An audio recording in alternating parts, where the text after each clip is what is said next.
we go. Hey, I'm Blake. And I'm Dave. I have a beer, and we're back for another weekly movie stream. Yeah, and I have a water because I suck. I don't know. It's, whatever. Your words, not mine. I just happen to agree with them. Dave. It's fine. Yeah. Hey. We're counting down the days, man. You're coming to LA. This is my last Ohio stream. Cheers to that, my friend. Clink. Bink. It's embarrassing, but whatever. Counting down the days. Yep. Thank you, First me. Yes. So we are off next week, correct? Yes. We don't have to be. Although I will be arriving. Yeah, I'll be on the road when it's time for a stream. So yeah, we have to be off next week. Sorry. Okay. Yeah, no worries. It makes sense. Wah, wah. But that's all right. We all need a little break sometimes. And then you'll be here in LA with me and Taco Steve. And nobody else matters. It's just us.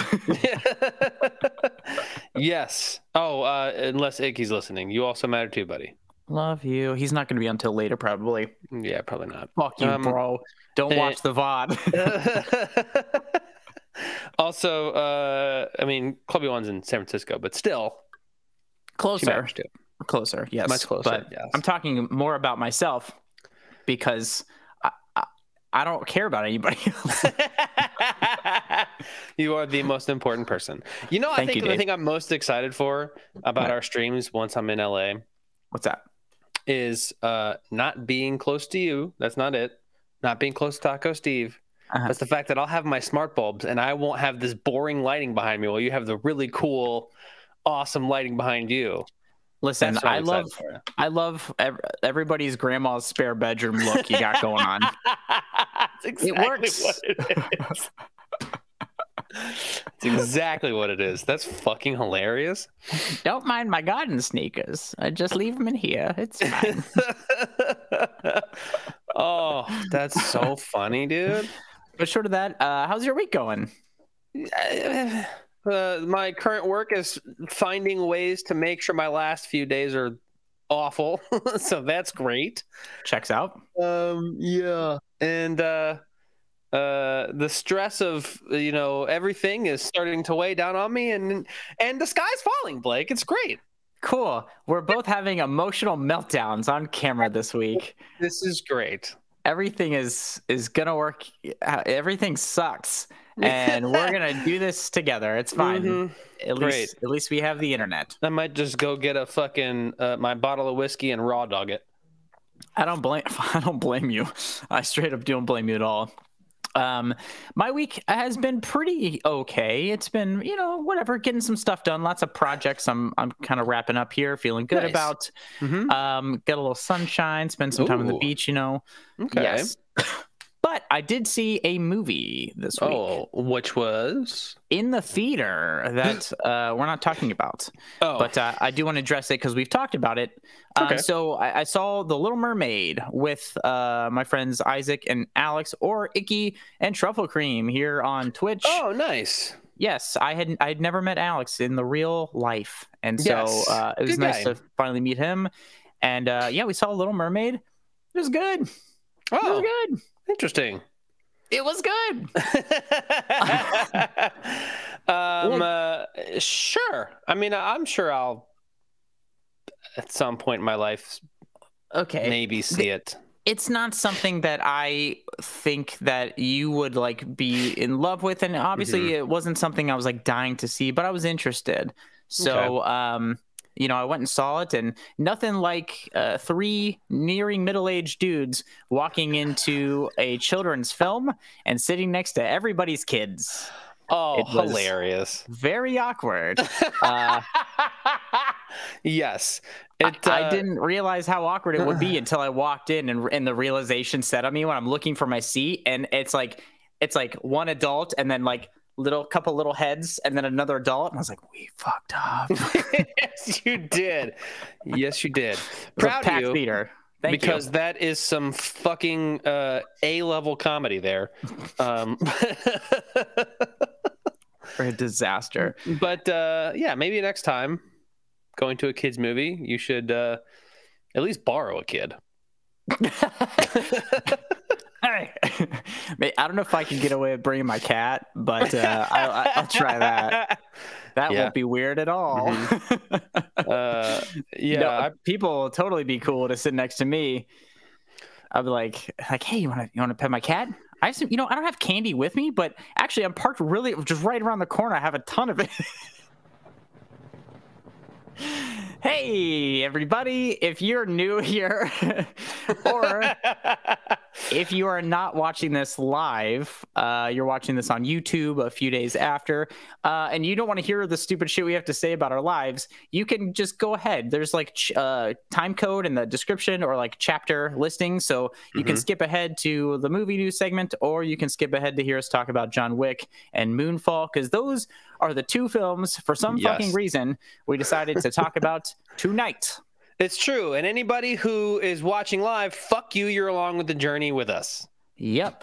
My mama view. Yes. My mom likes to watch on the YouTubes. So I know. I love you, Teresa. You're a real one. She actually legitimately comes to me and she's like, "What? I haven't seen anything on YouTube for like 2 weeks." And that's I'm like calling Blake, like, "What's happening?" Yeah, I took a mental break there for a second. Kind of glitched out of reality. Yeah. But whatever, we're back. We are back. But yeah, that's what I saw this week. So it's been a good one, man. It's been fine. It's been fine. Actually. Great. Yeah. Chloe Wan and we started that show Silo a week or so ago. Oh yeah. And I didn't realize that it's a show that is currently happening weekly. So neither did she. And we got to the current episode and it ended and we're like, all right, the next one. Dude, isn't that the worst feeling? It's so bad. That's such a bad feeling. You're just like, you're cruising through. You think, whatever. You think they all came out. You think it's all the Netflix model. And then all of a sudden you get to I've done this before. I didn't realize there's more episodes. And I knew it was the last one, that was up. And I was like, here we go. Last episode. Got all my snacks and stuff ready. I'm sitting there and then it ends. And I was like, what the fuck? That is not how it ends. There's no way that's how this ends. And then of course it was like next week on. I was like, nah. Hilarious. Oops. I just scared the shit out of Steve. Oh, good job, Blake. That's why I can't have nice things. So we didn't want to leave on that. Wait, what? No. So we decided to go ahead and start another new show called Foundation. Another Apple TV's Plus series or whatever the fuck Apple's streaming. Based off an Isaac Asimov novel. Yes. Yes. This one. Yes. It's very good. It's very intense. Yeah. And when we first started watching it, she goes, "Well, do you like? What do you like it?" And I'm like, "Yeah, it's like Star Wars, but way smarter." Yes. Yeah. Yes. There's an empire. There's some they're not evil, but there's some dickhead rulers. It's more nuanced. Oh, way more nuanced. Yes. Yeah, I haven't seen the show. I heard it's great, but I've read the book. And it's so far, it's really good. And Clipbo and I actually pointed out something that I was like, Blake would love that. The cinematography in it is fantastic. Oh yeah. Yeah, I think you should absolutely look into it. Yeah, it's been recommended to me, but as you know, I have to. It's not just like one recommendation. It's not two recommendations. Everybody I literally know in the entire world has to tell me to watch something before I actually fucking watch something. Oh, well, I am literally everybody in the world for you. So go ahead and watch it. You're my everything. And you're my mostly. Don't leave Taco Steve out. That's what I'm saying. Taco Steve? I get 50, he gets 50. I'm fine with that. Yeah, I think Clubby One might have something to say about that. Anyway, so I don't care about her. She's irrelevant. But we do have some movie news to get to. We do. Lots and lots of stuff. If you just tuned in, hi, hello, welcome. What's up? Wow, what's going on? We're getting into some movie news. Do you want to go first? Or do you want me to go first? Yes. Listen, we mentioned a little bit earlier, Blake and I are kind of going through some mental shit, so I'm about to be a dick. Yeah, here we go. As if that's changed. Amy Schumer reveals the real reason she dropped out of the Barbie movie, and it's something other than the words, "Yeah, no shit." Fucking no. I honestly don't believe that Amy Schumer was ever really in the running to play Barbie. So what was her reason? Here's her quote. She said, "They said I was too thin. I can't wait to see the movie. I think it looks awesome. I think we said it was scheduling conflicts. That's what we said. But it was really just like creative differences. But there's a new team behind it, and it looks very feminist and cool. So I will be seeing this movie." You're lying. See, I mean, I don't know if she's lying, but I'm not an Amy Schumer fan at all. Yeah, me neither. I don't like I don't think she's very funny. I don't think her jokes are very original. No. And I dislike the I don't know. She's just I don't know. I don't think her comedy's very good. She's also been accused for a long time of joke stealing. Yes, she has. And all this stuff. And I've seen, you know what? I've gone down the YouTube rabbit hole of the side-by-side clip stuff. It's like, dang, dude, give me somebody else. Give me an Ali Wong all day. Yes, Ali Wong's hilarious. Exactly. But like, actually, that'd be fun to see Ali Wong as Barbie. Yeah. I could see that. That'd be fun. But whatever. Amy Schumer. Whatever, dude. Here's what actually happened in my mind. The producers of Barbie were like trying to decide who was going to play Barbie. And somebody was like Margot Robbie. And they're like, who else? Let's see. We could do this person, Margot Robbie. How about this person? Margot Robbie. And then Amy Schumer. People can't hear me? Margot Robbie. And then finally someone's like, yeah, Margot Robbie. I guess we can shine a light on an up-and-comer. Who? I also love that some of the criticism that Ryan Gosling was getting, like, oh, you're too old to play Ken. And I'm like, who gives a shit? Who cares? What? Yeah, he was getting like criticized for like being too old to play Ken. Isn't like Margot 33? Honestly, I have no idea. You would know more than myself. But like Ryan Gosling's like, I don't know, in his 40s. 32. She's 32. Oh, she's our age or my age? Yes, she is your age. That is horribly depressing. Mm-hmm. Yes. So like that's just the thing where the people are fucking dickheads for no reason. Yeah, it sounds about right. Speaking of dickheads, did you hear the Avatar sequels have been delayed? Oh, no. Again. Oh, no. What is it this time? Okay, listen. The dates are... Jesus Christ. Just know that we're all going to be able to enjoy these on our deathbeds all the way up. While James Cameron is in cryo sleep, we're going to all be eating tapioca pudding watching Avatar 4.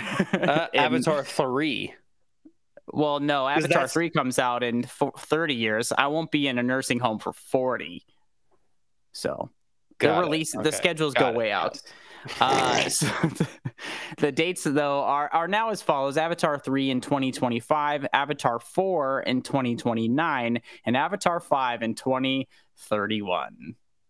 Fucking why? I don't care. And apparently I haven't seen 2, and I'm not gonna, because apparently it's the same fucking movie again. Like I've said it a million times, I just don't give a shit. I don't care. I didn't really care about the first one. The whole thing, I didn't see it in a theater, to be fair. Everyone's like, you gotta see it in a theater, blah, blah, blah, you gotta do this. And like I fell asleep twice trying to watch it. And like I finished it eventually, and I don't care, man. If people like it, that's great. Like what you like. I don't care, and I'm not gonna see the second one, and I hope I'm dead before the third one comes out. Anyway, Dave, what else you got?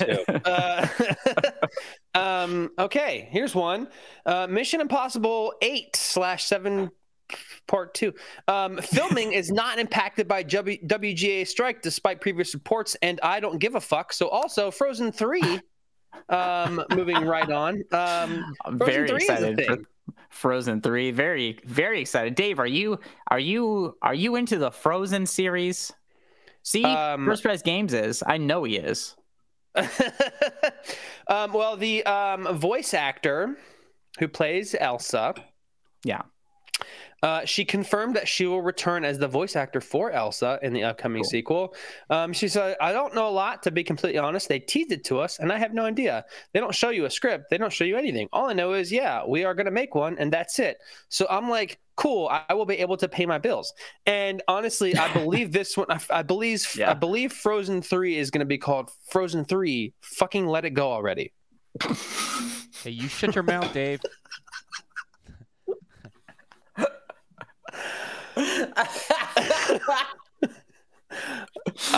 Stop it. We can only hope. We can only hope, Dave. I hope if anybody in the industry is listening, you take that suggestion very seriously. I stand behind it. Fucking let it go. Fucking let it go already. God damn. It's even in the song in the first one. And you guys are like, nah, fuck that. Yeah, it's geez. Oh, that's a good point. Yeah. Oh, yeah, First Prize Games. First Prize Games. You could just play the first one and the second one, and they would still be just as occupied. Yeah, throw in a little Moana, and we're fine. You're covered. I know that's a big thing in your household. Kids are creatures of habit, dude. It's true. So, it's true. Why do you think? Never mind. Anyway, never mind. I'm not going to go there. But luckily, we're in for this isn't a sequel, Dave. This is a full-blown reboot. No. It's a Leprechaun reimagining. You know, the classic horror and then horror comedy series Leprechaun. We're getting another more of that. Why now?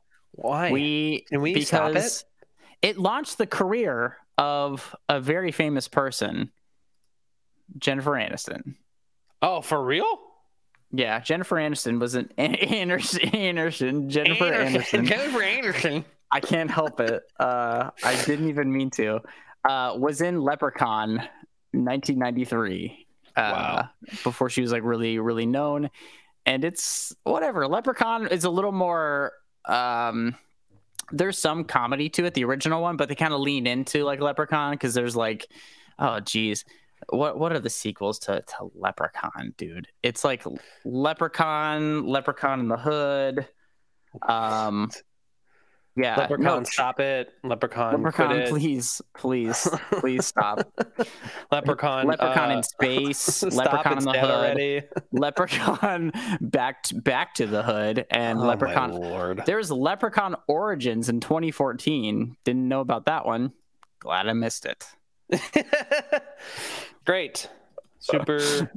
This is embarrassing. Very great. You all should be embarrassed.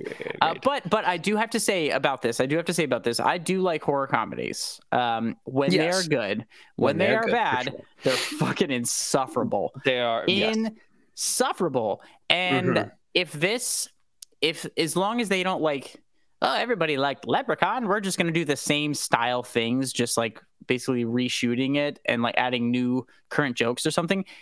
Evolve your comedy.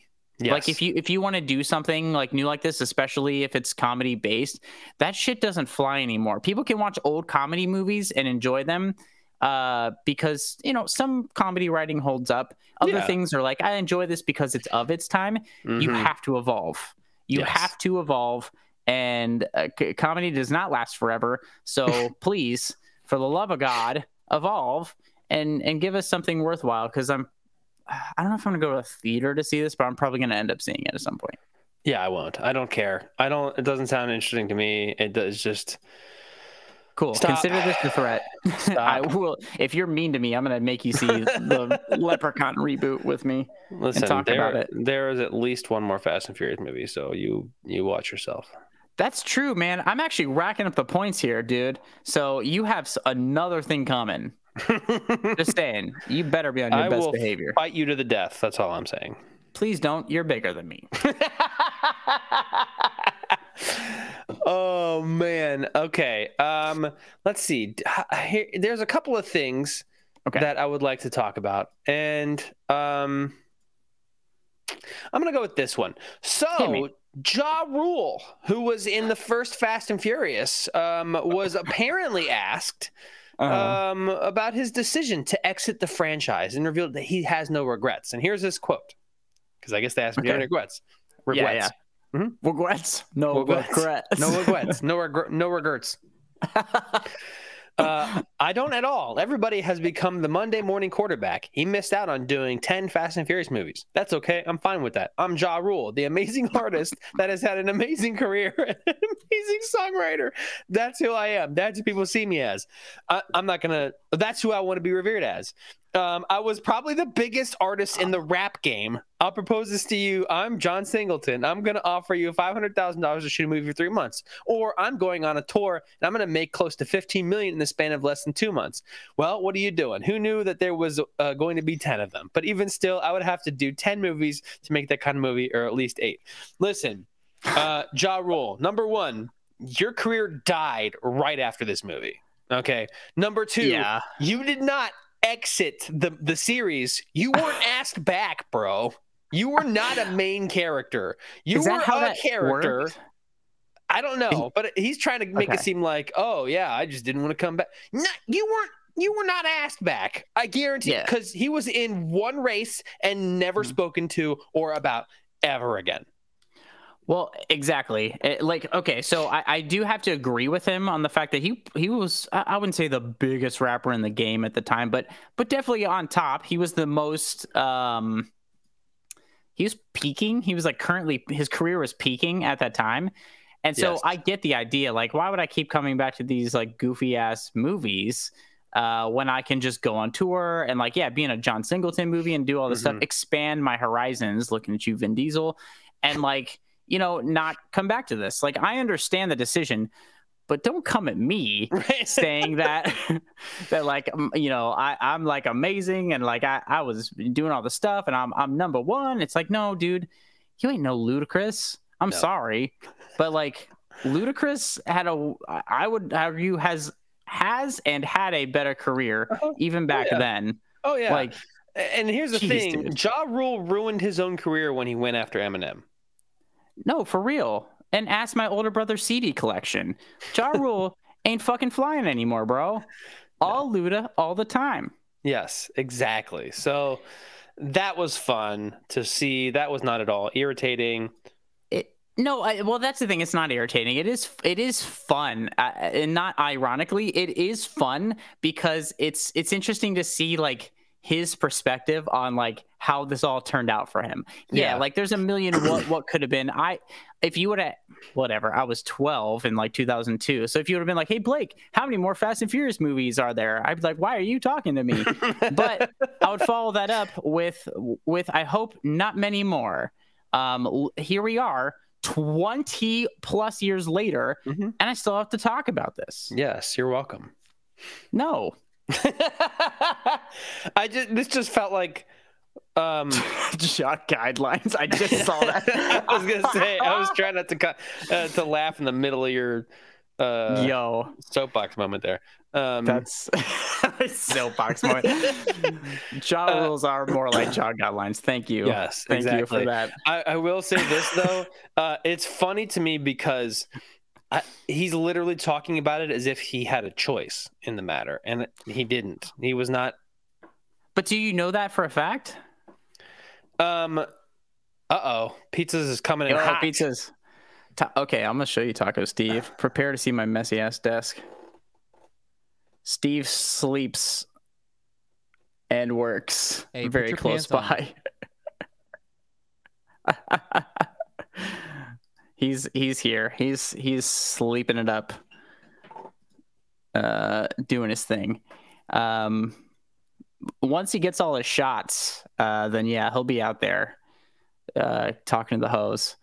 No worries. True. It's true. He will. He's gonna be. I do find it interesting though that like to hear his perspective, because like I don't know if I bet you he was asked back, because like there was like some like hip hop culture surrounding like the car scene and all this stuff back then. Like they kind of converged, and like yes, he was in the top of his game back then. I could see him being like, nah, I'm Ja Rule, baby. I can do whatever I want. I looked it up. So he, John Singleton did initially want Ja Rule to return as Edwin to redeem himself.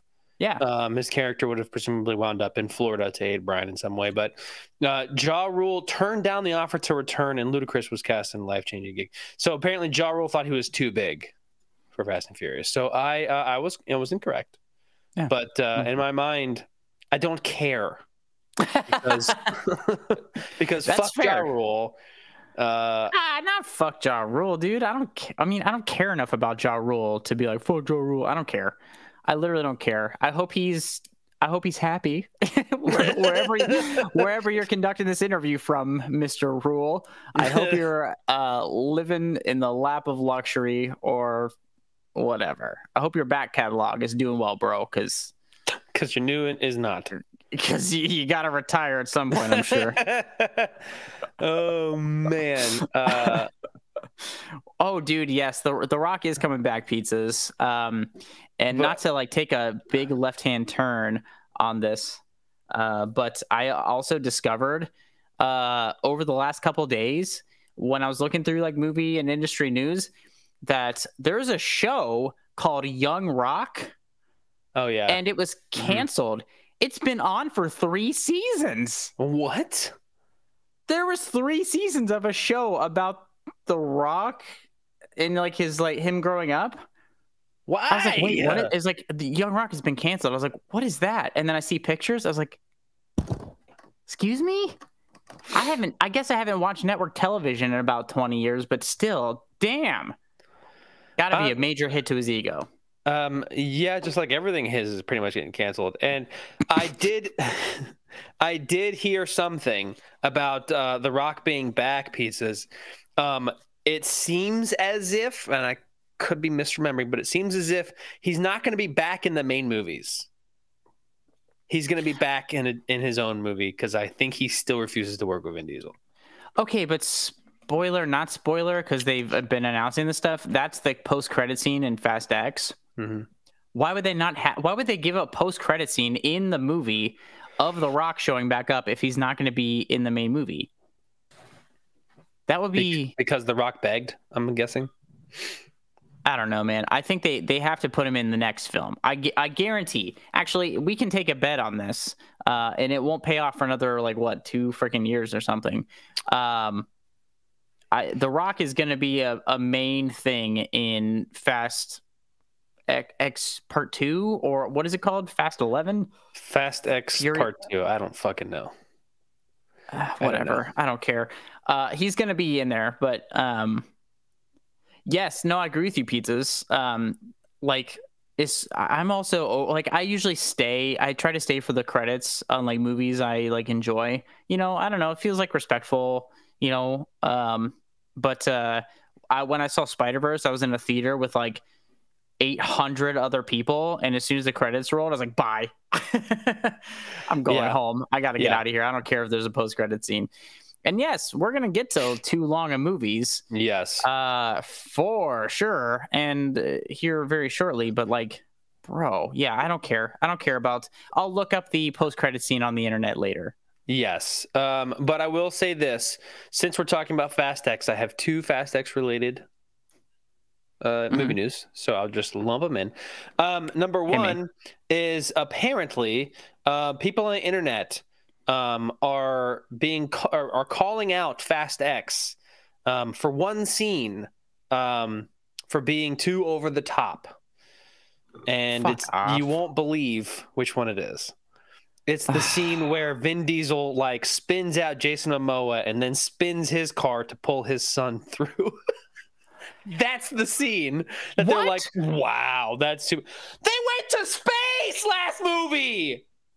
They went to space in garbage bags wrapped duct tape to their faces, and in a Ford Fiero, and but also that scene that you're talking about, where he spun him out and it took his son back. Didn't they already do that in one of the movies? I literally saw that, and I was like, oh, that's happened before. They've done this shtick before, where they spin around car to car, transfer a human. And I'm like, they did actually. Yes, they did. Okay, thank yes, you. They've done that before. I remember now. I haven't even seen all these movies, and I know they've done that before. But the internet is so weird. Like, really, that's the scene. Okay, so they can jump cars between buildings, and you're fine with that. They can take a Pontiac Fiero to space, and you're fine with that. Yeah. They can fucking have a tank crush a Ford Mustang on a highway, and you can be fine with that. Yeah. But spinning 2 cars together to transfer a person in between, which they've done before, which is a possible stunt to do. That's too much. Got it. Too far. Cannot get on board. Drive down a dam that is exploding and also gushing water at the same time. Fine. Right. Fine. I'm on board because I believe, man. But none of this real physics shit. No. Get out of here. And pizzas, you're right. This is just feature-length Super Bowl commercials. Yes. Period. Also, Jason Momoa and Vin Diesel have subtly shut down Fast X feud rumors, where Vin Diesel posted a picture of them two behind the scenes and had this like heartfelt, post. And then also Jason Momoa said it's all aloha. Whatever. Vin Diesel was talking shit, saying like, "Oh, like Jason Momoa is overacting." Gave us bad whatever. Fuck off. At least he acted. He was my favorite part. Yeah, he was by far the best part of that movie, Jason Momoa. Yeah. And I gotta say, pizzas. I also wish Speed would have kept going with sequels. We could have gotten like Speed on a train. We could have got Speed in a hot air balloon. Speed on a hang glider. Speed on a James Cameron submarine. We could have gotten, I don't know, there's a million different things of transportation that could blow up. Yeah. They should have done a plane Speed. Oh, Speed on a plane. That's pretty obvious. And I did. Oh, Speed on snowmobiles. Yes. That's what I'm talking about. They put a nuke in a fucking snowmobile. Jesus Christ. If I go below 15 miles an hour, I'm dead. Well, it's funny because like snowmobiles never really you're never really just cruising. So like the guy's like, okay, as soon as they hit 20 miles an hour, I'm gonna let them know they can't go below. And the guy's like, just nuked. The entire country is devastated. Speed on cross country skis. Oh yeah, the bad guy, they wanted 3 million. Yeah, there's nothing else. Just wanted cash. It's like he wanted like $2.7 million, like the most random number. Round up, my guy. Just round up. Oh god, I love that. Yeah, the amount of damage that. Yeah, I love that movie. I actually really love that movie. It's really fun and really goofy. It's not It's not a great movie, but it's fun. 3.1 million. Yeah, the amount of damage and emotional distress caused by a speeding bus taking off ramps at 50 miles an hour. I would actually never mind. Everybody here in Los Angeles is used to that shit. If I saw that shit, I'd be like, oh, man, that's why I don't commute. That's why I work from home. I would be like, okay. Yep. Oh, yeah, all right. Cool. About right. Oh my god. What else you got? I got a few more things. So we again in this in lieu of all our sequel talk, we're getting a new Expendables movie called Expendables. At least that's how they spell it in the promotional material. Why? So we're getting. Don't you love the? Tell your dad. We're getting another Expendables. He's gonna be fucking stoked. No. He's going to put on his best pair of tube socks with sandals and march his ass to the theater. Maybe somebody else's dad. I don't think my dad's even fucking seen any of the Expendables movie. Because he's not your real dad, Dave. I'm sorry if he hasn't seen all the Expendables movies. I haven't even seen a single Expendables movie. I think I saw the first one. Expendables. This one's Expendables. Did you really? I didn't even catch it.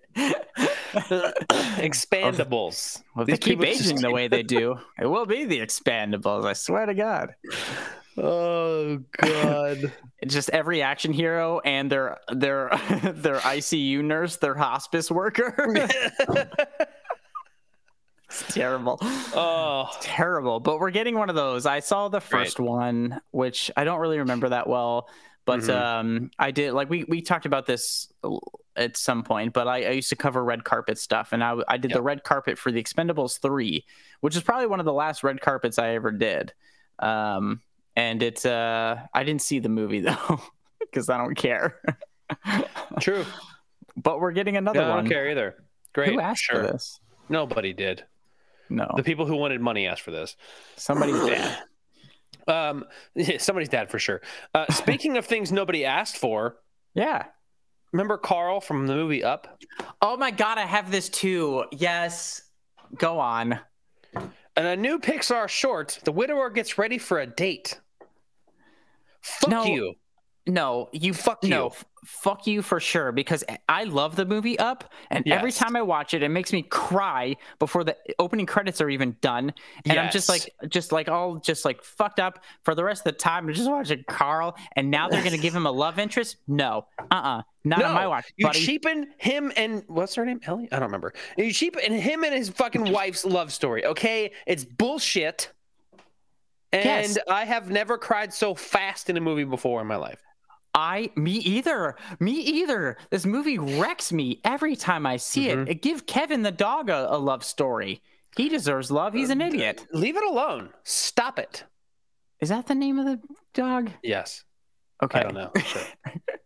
Or was that the name of the bird? He was whatever. I haven't seen Up in a while because I don't want to cry. I know, I'm very emotionally distraught lately. Okay, anything's gonna set me off. Break down. Same. No, I saw this too, and like. Whatever, next Pixar movie I see, I guess we're gonna see the Carl. I don't want to. Carl finds a date short, and I'm gonna just bury my head in my popcorn. I'll walk out and in protest, and then you can text me when it's over, and I'll come back in. No, for sure, I will. No, whatever. I'm gonna walk out too. No, maybe not. I don't know. I'm at a crossroads, Dave. Perfectly not confusing. It's fine.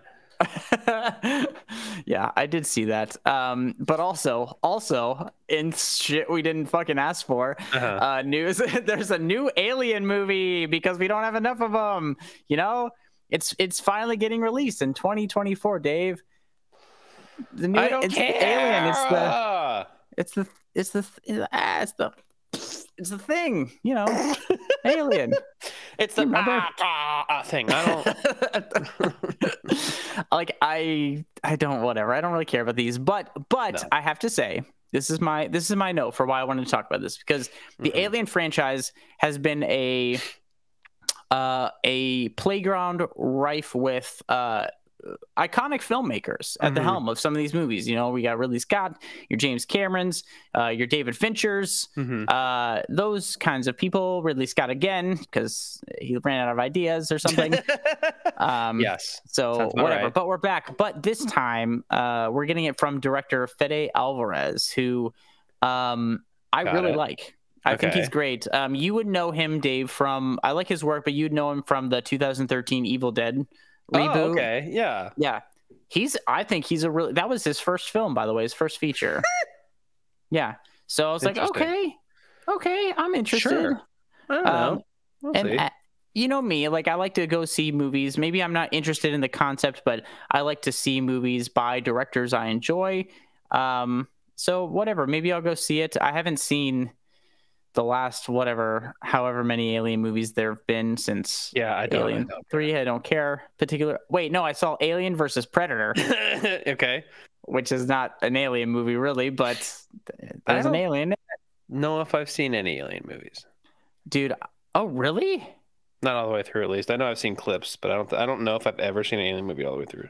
Okay, we're going to have to cover that on the podcast for season 4. We're going to have to cover the original Alien. I would say Aliens, the James Cameron sequel, is probably better. It's more of an action movie. Whatever. I don't know. Maybe we could do Alien versus Aliens episode, like a bonus episode. Yeah, sure. Fuck it. That could be fun. So Chris Hansen's. Somebody's got to do it. That's a crossover we all need and should ask for. That's true. All right, Chris Hansen versus Predator. It's literally the Predator is wreaking havoc and like making his fucking, and then Chris Hansen appears and he's like, "Why don't you have a seat?" The Predator's like, "Have a seat. Come here, why don't you have a seat?" This is fucking clipboard, and the Predator's like, "Oh, can I go?" No, you're welcome. You don't have to stay here. You're welcome to leave at any time. But let's talk about those text messages you sent. Oh God! And suddenly the Predator's like in handcuffs. And you responded, "I'm a naughty predator." Kissy face emoji. Gross. Is this you? That's right. Okay. You know what? Get out of my face. I'm sick of this. Your dreadlocks are culturally insensitive, and I'm not doing this anymore. Oh man. Do you want to hear the most confusing piece of movie news that I think I have tonight? Yeah. Okay. So, James Gunn has revealed the first DCU, which is different than a DCEU. Remember, because he took over and changed everything. The first DCU character and DCU movie, right? So the first DCU character is the Blue Beetle, and the first DCU movie is Superman. Wait. Excuse me? What? The fuck did you just say? Blue Beetle is the first DCU character. Okay. The first DCU movie is Superman. Wait.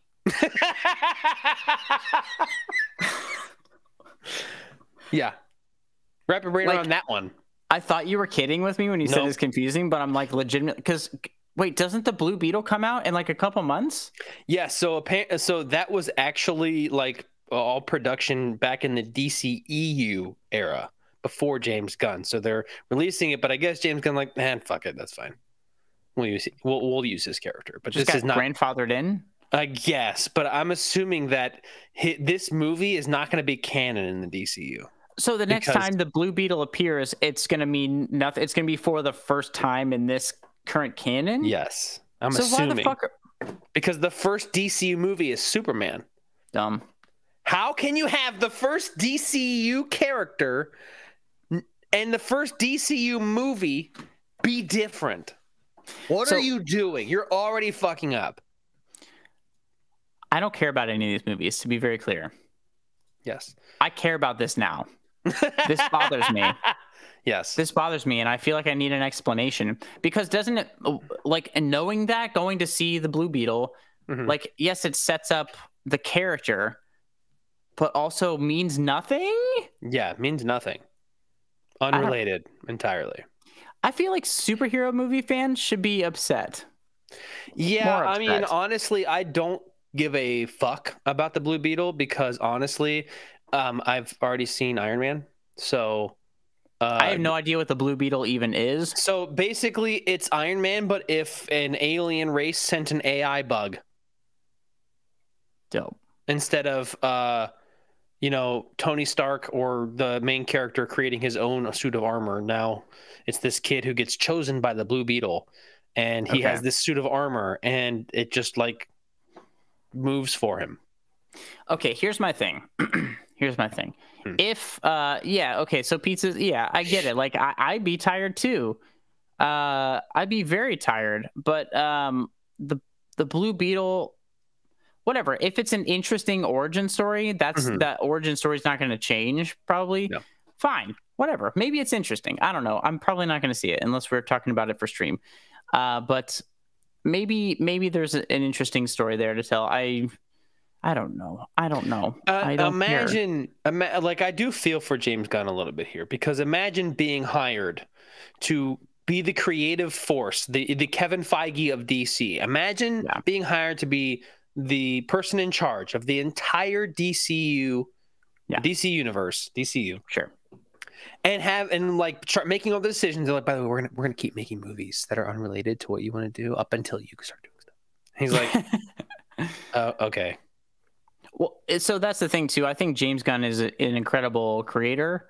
Like he started out doing trauma films and stuff, and like, man, he had to really cut his teeth on some very low budgets and stuff. I have nothing but respect for him as an artist and a filmmaker. And yeah, I don't particularly like, hang on to like superhero fandom stuff. I don't really care. Not that I think it's bad. It's just not nothing that affects me personally. Yeah. Again, like what you like, but I definitely admire him as a creator and a filmmaker. And I don't wish that position on anybody. It sounds terrible, especially when you're coming into the canon. The incredible disaster known as the DC EU, whatever. There's a parentheses in there somewhere. It sounds like an uphill battle, and whatever. Hopefully it works out for him. I don't think it's gonna. Like, I just realized this. Okay, so you got James Gunn and his DCU. Sure. But also we're gonna keep making The Batman with Matt Reeves and Joker with Joaquin Phoenix. And none of these Blue collide. Beetle, and none of these are related at all. Okay, to be fair, I am fine with that because the Batman movies don't feel like any of this stuff, and I don't think they should be related. The Joker movies, or the one movie, at least, doesn't feel like any of those either. It feels like its own thing, and I think tonally they all fit in their own separate things. And I think it would be, I don't know, I think it'd be bad to try to combine all those because it would just cheapen everything. Well, that's the thing. Everybody. They shouldn't combine them, and they're not even thinking about it, and I wouldn't support it anyway. Well, I'm just saying, like, move. Imagine being told you're in charge of this entire like DCU, the Marvel what's the word? Starts with a V. What? There's a word when you're like up against somebody else. Versus? No, what's the word I'm looking for now? Does it start with a V? I have no idea what you're talking about, but what's your point? Finger hands. They are DCU is Marvel Cinematic Universe's their rival? Thank you. There's a V in there somewhere. I was like, what are you getting at? Anyway, imagine being told like, hey, you're in charge of being Marvel's rival. Okay. The wildly successful, multi-billion-dollar Marvel, you're their rival. Yeah. But we're also going to keep doing other things. Listen, yeah, because like that was a losing battle as soon as Marvel started doing really well. For DC to like try to keep up was a fool's errand. Yeah. You should have done your own thing and kept doing your own thing and stuck with it instead of being like, oh, this is popular. Shit, we should like change this movie that was already shot and make it more like this, and then we should give it to the trailer house to cut it, and then I don't know, that sucks too. Maybe we should just shit this thing out and hope it does well and see what happens. And nothing happened. Everything sucks. I forgot about the Flash. The Flash is not canon either to the James Gunn universe. Color me surprised, Dave. Color me surprised. Oh, and then there was Batgirl that they made. They fully made this whole movie, and then they're like, never mind. Bye. That's exactly what happened. No, it's interesting. It's interesting how, and I don't mean to like sound like condescending or like I'm talking down, but like it's interesting how much people care about this stuff, and like I don't know, I can't summon the energy to care about how this all fits together. Like if like Pizza said it earlier, I didn't address this, but like, yeah, the Spider-Verse is fun. It's engaging. It's new. It's interesting. It's done in a unique style that we've never seen before, whatever, despite the few qualms I have with the new film, I'm going to go see the third one. Yes, I am. I am for sure. I think it's great. So, whatever. All this stuff just feels like spinning wheels. Yeah. I will say though that speaking of stuff that I will go see, TMNT Mutant Mayhem's first reactions apparently majorly hyped the franchise's latest animated movie.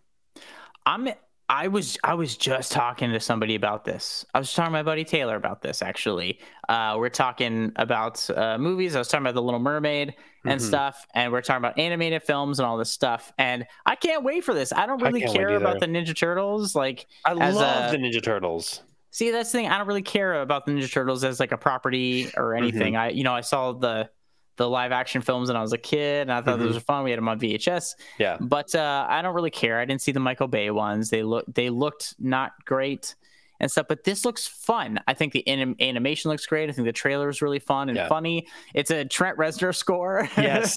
Yes. And like, I think that it looks fun and cute and interesting, and I want to go see it. So we're definitely going to cover that. I can't wait. My earliest memory of my entire life involves the Ninja Turtles. No kidding. Yes, I was 3 or 4. And I was being babysat by my neighbor who had a daughter who was a year or 2 older than me. Yeah. And we really wanted to play with her older brother's Ninja Turtle action figures. Okay. And who's close to my brother Mark's age. And she told us no, we couldn't. So we decided to go sneak them anyway.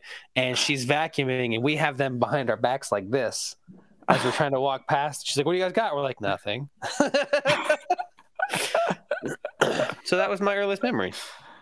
That's great. I like that. Do you remember the Ninja Turtles animated series? No, I don't remember. Oh, no, I do a little bit.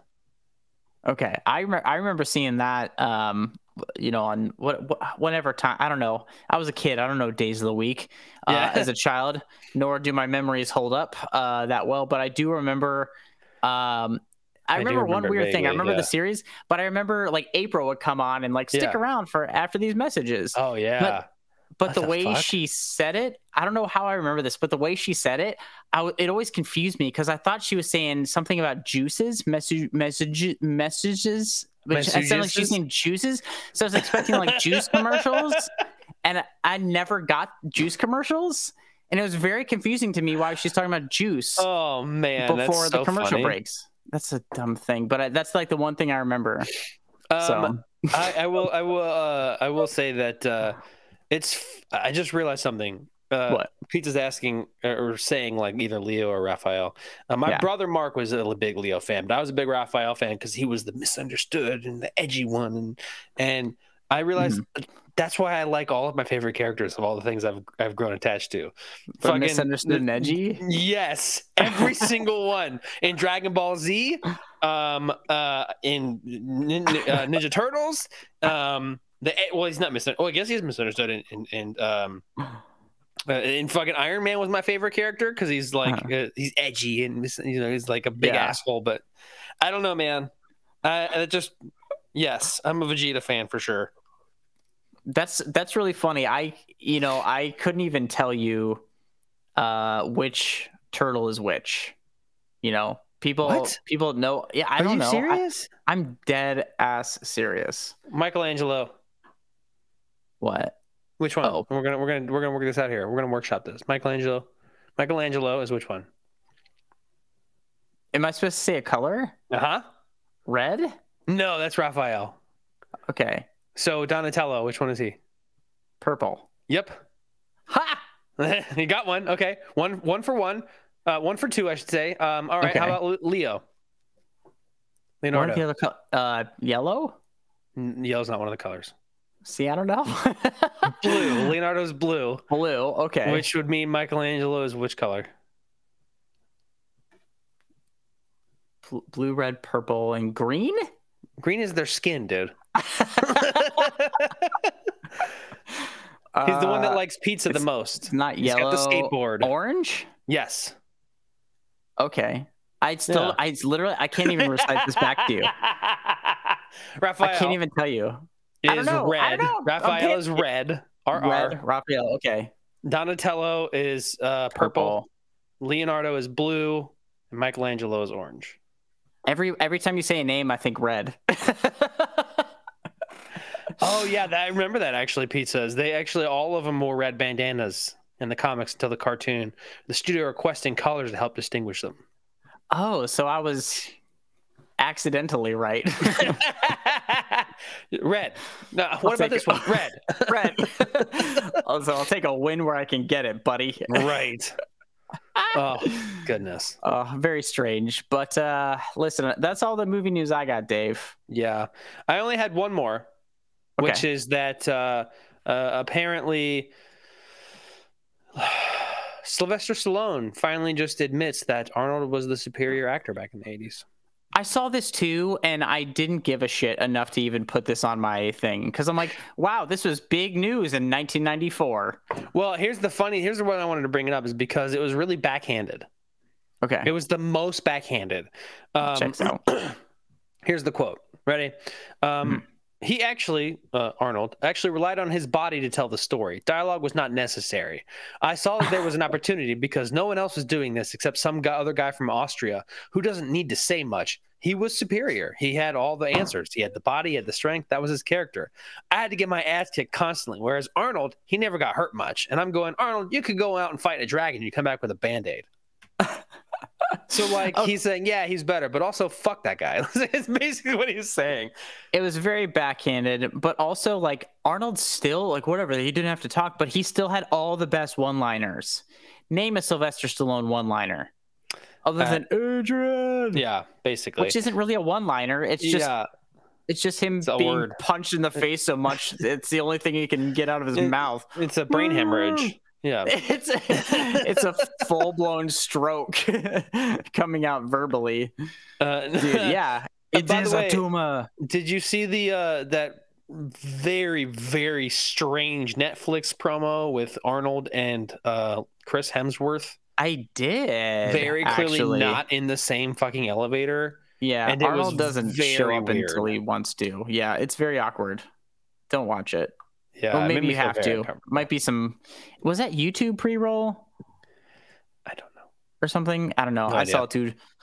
Yeah, I'm the potty pooper. What? There's so many good one-liners. Like I could just sit here and talk about Arnold one-liners, but yeah, it's goofy. It's goofy as shit. I haven't seen that deepfake ad. I have not seen it either. I'm ready to be annoyed by it because I would like to see it. Although I don't want to look up advertisements. Yeah, I'm stuck in a rock and a hard place. I'm stuck between a rock and an Arnold place. There you go. Yeah, that's also weird. I make comedy. So great. You're between a Dwayne and an Arnold place. Thank you. Thanks for completing. Thanks for the natural completion of the joke. That is still pretty dumb and awful in its own right. Cool. Thanks for tuning in, guys. We fucking suck, and we'll be back in 3 weeks. Fuck. Well, now that we've made asses of ourselves yet again, let's see if we get to it. Let's get to it. We're talking about 2 action movies. One's more of a disaster movie. But one's a little more current. The other one's a little more reprehensible. We're talking about John Wick, Chapter 4 from 2023, and Moonfall, a.k.a. Moonfail from 2022. And we're going to hop into John Wick Chapter 4 first. We have a trailer for it that is very sweet and conveniently only like a minute and a half long. So we're going to play that trailer. Whenever Jordan has it up. Whenever gets around to it. It's fine. Until then, I'm just going to spin my wheels. He might be asleep. Actually, I would like to clarify for our watchers and our listeners right now that Blake has not seen 2 or 3. Oh, yeah. I was going to get into that after the trailer once we start talking about it. But let's do it. Yeah, I haven't. So play that trailer. I'm going to get another beer because whatever. Rules are for lamos. It's true. Goes out to you, Mr. Wick. 42 record, wasn't it? Yeah. And so it begins.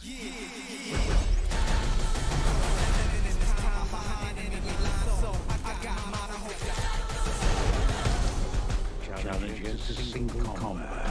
If you win, you'll have your freedom. Amen.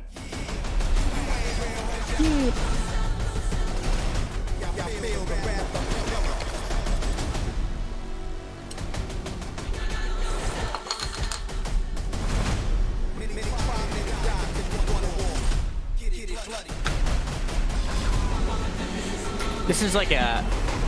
This reminds me of like a Baby Driver kind of like thing, you know, like all the gunshots and everything are timed to the music. Yes, It's a fun trailer. A little bit. He's in this. Yeah. Not really.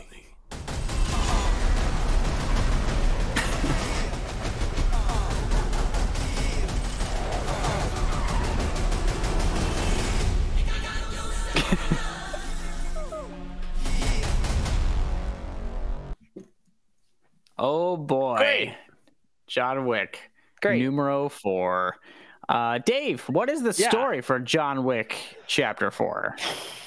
So basically, John Wick is back. He has been fighting for his life after he has caused a ruckus in the first one, and then the second one, and the third one. Basically, he is now on the run from the High Table, which is a dumb name. A dumb name. One. And it's the people who are in charge of all the assassins of the world. And he pissed them off because he wanted revenge and got it. And now they're coming to kill him. But he has a plan to kill more people and thank God, get out of his get back into the High Table's good graces. I guess whenever you say the High Table, I think of like the grown-ups table. Like I think of like, you know, I think of the kids table, and thus the High Table is the grown-ups table. Yes, they are not the grown-ups table. Exactly. No, they're run by children. Yeah, Bless very you, much Steve. Jeez, buddy, he's been sneezing all over me today. Oh, buddy. So, like Dave said, I have not seen number 2 or 3, it's and true. I saw the first one pretty soon after it came out, almost 10 years ago. So it hasn't been that long, hasn't it? And like we talked about it, and I was like, well, I haven't seen 2 or 3, and you're like, oh, are you gonna like, I'm gonna like read the synopsis of those? I was like, nope. Yep. And you're like, why? And I was like, I don't know. Hey, fuck It could be fun. It could be a true test of like how this works as a sequel, because I do think sequels should be able to tell their own story and stand on their own, even if they're continuing on something. I think it should be able to, and I have to say, I think this achieves that. Mm-hmm. I was pretty. At first, I was like, "What the hell is going on here?" Yeah, and then I was like, "Okay, I'm following. I see what's going on." Yeah, I would say that it can definitely stand alone. I mean, because it kind of explains itself a little bit for anybody who's forgotten. It would be more entertaining if I had seen the films leading up to this. Not necessarily. Okay, well, good to know, but that's not to say I wasn't entertained. So, what was your first impression of this thing? My first impression of this thing was, I was a little let down. Okay, interesting. I'm not gonna lie this to has you. like a 95% Rotten Tomatoes rating and a 94% audience score. Sure. It's the action. The action of the first 3, fantastic. They were fucking. It was incredible. Keanu Reeves kills it. The storyline's great. This one, as I'm watching, I'm like, man, these stunts feel really wonky. Oh yeah, how so? So, especially in the hotel in Japan, Osaka, it fucking like every stunt looked like a 40-something-year-old man who isn't a acrobatist or whatever is doing these stunts, because that's what's happening, because Keanu Reeves is doing his own stunts, and he's like doing stuff that doesn't make any sense. Like his character tired. He looks tired, yes, because he is tired. But like it's like the people are like, he'll grab a hand while they're on the ground, and then he'll like do a walking run around thing, but he's like, but they're just like, oh, I guess I'm gonna wait for you to do it. It just looked wonky as fuck to me.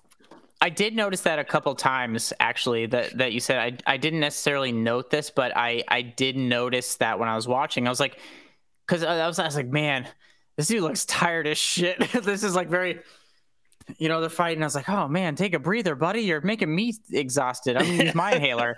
But then they kind of do that thing where like, he finishes the fight and he's like catching his breath and stuff like that. And I was like, okay, it does make sense, but I did notice that as well. But I do want to hop into our likes though, because there's a lot to like about this movie. Oh yeah. A lot to like about this movie. For me, again, no idea what's going on at first, but it looks cool. Yes, it looks great. I think the first thing that stands out to me is the very stylish set and like production design. Everything looks like it's taking place almost like in a museum in some way, like either a modern art museum with neon or like an actual museum, like with like really classical works of art. I did like that a lot, and I will say the action was still cool. So that's one of my likes, is like when he's tossing people into cars, like just like really cool, like oh shit moments. Straight up. I would just like to clarify that some of the stunts just don't feel like something that John Wick would do, because it wouldn't be efficient to spin around on somebody's arm instead of just fucking grabbing their arm and throat punching or some shit. I don't know. No, that's fair. But getting another like outside of the action and stuff, that one really long shot that they did where they basically rose above the scene and they were watching it from fucking aerial view. I thought that was super cool. That actually brings up a really great point of mine personally, is like, obviously these movies are made for the fights. Those are the big pieces of the film, are the big fight sequences. Yes. And they look fucking great. But one thing that makes movies like these stand out against other like just action fare is the way they are shot, because each fight scene that is shot differently, has its own unique like cinematic visual language to separate, because when you're filling in a 3-hour movie with fight scenes, it's like you have to differentiate them in a certain way with location, but not just that, you have to shoot them differently.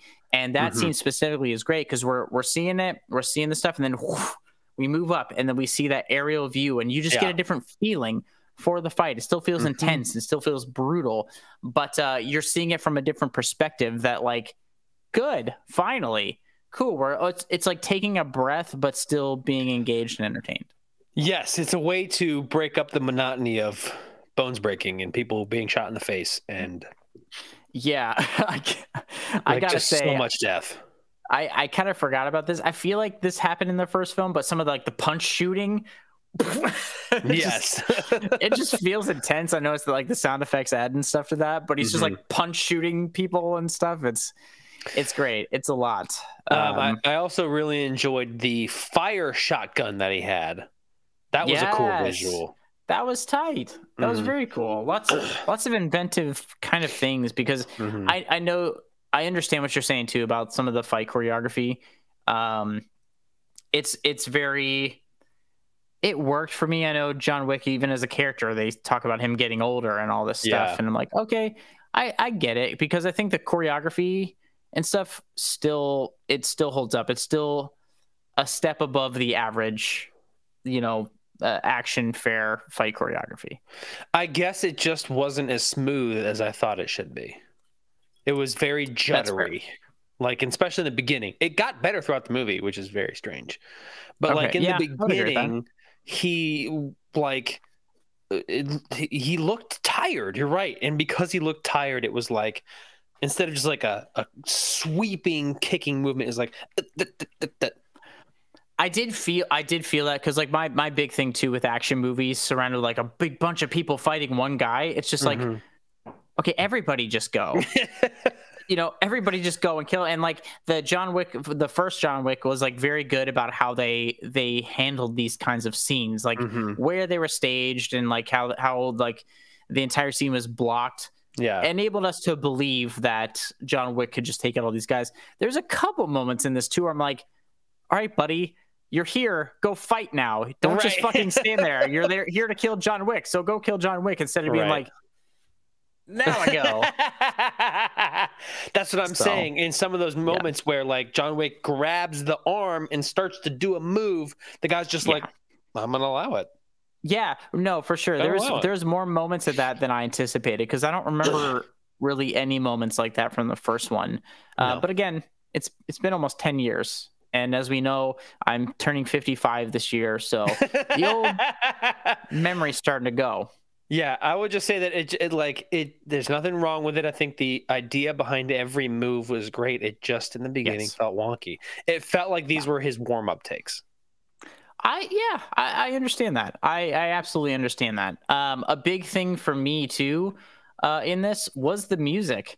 This isn't a traditional film score. Lots of like, fun kind of dark EDM stuff. There's a big scene that takes place in like a nightclub in Berlin, and like they use the diegetic music of the club, and it works, man. Yes, it does. It really, really works. It was very engaging and very cool, and again added to the stylishness of the film. We are starting to enter this era where people have more access to like, colored lights and things like that. You're looking at it. And so some of those things, like some of these techniques are used in like low budget filmmaking. And there's a couple scenes that I was like, this could have been shot in somebody's like backyard with a few things they bought off Amazon, with some of the color stuff. But that's not a fault of the movie. No. That's just more of this technology becoming accessible. Another like that I had is that Keanu Reeves says like 19 words. Barely says anything. And I don't want to be mean here, but it's to the movie's benefit. Yes. And I'm going to get to that goddamn word, because he doesn't have to say anything. The story is great without it. He doesn't need to say a fucking word. He's just like, I just want to whatever. Yeah. Even when somebody's like talking shit to him, he's like, yeah. It's like, okay, yeah. But getting into the acting, I think, I think the acting was fun. It's like, because it's not like very grounded acting, but it's like perfectly elevated for this kind of film. The guys, there's a couple new people in here. The guy who played the blind man Kane was really great, and his name, apologies, is Donnie Yen. I know I've seen him and stuff. I knew it was Don something, but I didn't want to be wrong. Yeah, no, Donnie Yen, wonderful. I think Bill Skarsgård as Marquis was really great. Totally kind of a mustache twirling villain, but like it works in this context. It works the way this film is set up. R.I.P. Lance Reddick, who isn't in this as long as I would have liked. Yeah. I think Keanu Reeves is fun. Larry Fishburne, Lawrence Fishburne is fun. Yeah, but okay, where is he? Clancy Brown is always fun in whatever he does. Why is he not more highly billed? I'm looking for Mr. Nobody. Oh, he's billed as Tracker. That's why I was looking for Mr. Nobody. Shamir Anderson. Yes, he was very good. Dude, he was great. I loved his character. Yes, he was probably my favorite character. Honestly, I liked his character more than John Wick in this film. He had obviously more emotional range, which is it's John Wick. He is Baba Yaga. But I did like him a lot. I like how he John Wick does something for him. I don't want to spoil it in case anybody hasn't seen it yet, but John Wick does something for the Tracker, Mr. Nobody or whatever. Yeah. And it's such a noble thing that John Wick does in the middle of a fight where he's being trying to be killed by like hundreds of people, that Mr. Nobody or the Tracker's like, you son of a bitch. All right. All right. Yeah. No, 100%. There's I think Mr. Nobi has the most interesting arc in this film. Because is he a new character? I assume he's a new character. I've not seen it before. Okay, great. And the way they introduce him is really cool. And like, he has his support dog, with him and stuff. I think it's great. And the way he's played is like very cool, like very calm, but like there's a bit of, I don't know, he does have more emotional range. He has more stuff going on. His arc's interesting, and he's able to play that character in those vulnerable moments as well as those intense moments. To a T, man. Yeah, he got so it. Good. His character floored me. So, yes. And there's a very gross scene that he has to put himself through something. And I'm like, oh my God. Yes. I know what scene you're talking about, because I was like, don't do that. Jesus, no. Please, God, don't do that. Yeah. No, same for me. And I couldn't fucking believe it. Amazing. But yeah, and like I said, like Bill Skarsgård with an accent, was a good accent too. I mean, I don't know what his accent was supposed to be, but I bought it. He was very, mustache twirly, but again, it worked. It worked. I was fine with it. I was on board for this. There is a lot of, hey man, I don't know. That's pretty much it for my likes. This is I think this is a very good movie, but I do have some dislikes about it. I don't know if you have any more likes. I like the way it ended. I think it was a good. It was a good ending. I think it was a good ending to the character. I was good. Story. I was good with it. Yeah, that's actually a good point to make, because this is like the 4th installment of this series, and they're gonna do. I know there's a spin-off series called Ballerina, or spin-off movie called Ballerina coming out, but there might be more of these. I don't know. They didn't do the. Is this a spoiler? I don't know. They didn't do the whole like John Wick will be back. No, No. So they kind of left it open to go in any direction, which I think was the smart way to do it. Absolutely, yeah, I think so too. But yeah, we can get into dislikes. Okay, first one. It's a nitpick. Yes, I know it's a nitpick, but the dialogue is very, very, very dry and not very good or clever. It's I know that's not the point of these movies. Yeah, I was going to say something I noticed. It's very much like, this is who I am and this is what I want, going into a scene, and then action ensues. There's a little bit of like wordplay and kind of like goofy back and forth stuff, but it's just like, hey, this is my backstory. Hey, this is my name. Hey, this is what I want. Hey, this is what and it's a 3-hour movie, bro. This dialogue is very much like to help it move along, but like, God damn. Yeah. Some of these scenes were like, go.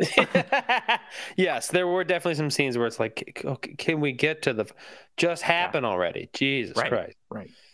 So, I mean, yeah, it was definitely some scenes where we knew they were going to fight, and they just were dragging it out. It was like the weirdest cock tease ever. No, for real. It's like, we know they're going to fight, dude. We know they're going to fight. And like the little quippy things you have to say really aren't interesting and don't really add much, because your character is about to die, and I fucking know. So like, can we just like get to it? Like, and again, not to like jump the gun or cut you off. This movie's too fucking long, bro. This movie is 2 hours and 49 minutes long. Yes, 2 hours and 49 minutes long. It's too long. It's way too long. Way too fucking long. They did like a lot of those scenes that they drug out. They could have just shortened it and been way shorter of a movie. That's exactly it. Where I get with the dialogue, they do this whole thing, and like, it's not like a Sicario buildup, because in that film there's scenes that are long, but they just like the tension kind of keeps ramping up, and this has the idea of that, but it's just like, we know what's gonna happen. It's the 4th movie in a John Wick movie series. Like, just fucking fight already. Yeah, just do it. I don't need your weird quippy banter. This dude is gonna get a bullet to the face in like 2.5 minutes. So can we just go? I don't care what he has to say. Yeah, I agree. Another dislike, but also kind of a like at the same time, oddly enough for me, is how in the first movie And the first two, I can't remember the third one really that much, but like John Wick was basically unstoppable. Like, yeah, people were getting their hits in on him, and they were definitely getting some punches and some shots and some stabs or whatever. But he was crushing everyone. In this movie, he started getting his ass whooped. Yes, he got his ass whooped a lot in this movie, and like, but I think for my money, that's an interesting turn, because when you see somebody, you know, John Wick is like a Superman in the first one, you know, like Superman notoriously is a hard character to deal with because he doesn't really have any flaws. You have to just write him flaws, and like that was the interesting thing about the first film. He's just like getting revenge for my goddamn dog, and like that's great. That's great. That's like, you know, because we get that vulnerability up front and stuff, and then we're just allowed action for the rest of the film, and it works because that puppy was cute as shit. Yes, it was. Now it's almost been 10 years and stuff, and so I think that's an interesting way because we've seen him just kicking ass for so long that now he's like, people are getting their shots in. Like everybody wears down eventually. Well, here's my question. Yes. Actually, you would know this because you didn't see 2 or 3. Yes. For us, it's been 10 years. Canonically, it has been like a few days. Oh, for real? As far as I remember, yes. Because he just then starts killing people, and then he breaks some rules from the high table, and that's why he gets to where he's at. But okay, then yeah, that wouldn't track as well. That's a good distinction to make because in my head, first film came out 9 years ago. It says 9 years later. No more than a week is the overall, like no one actually. Well, okay, director Chad explains the timeline of the John Wick movies.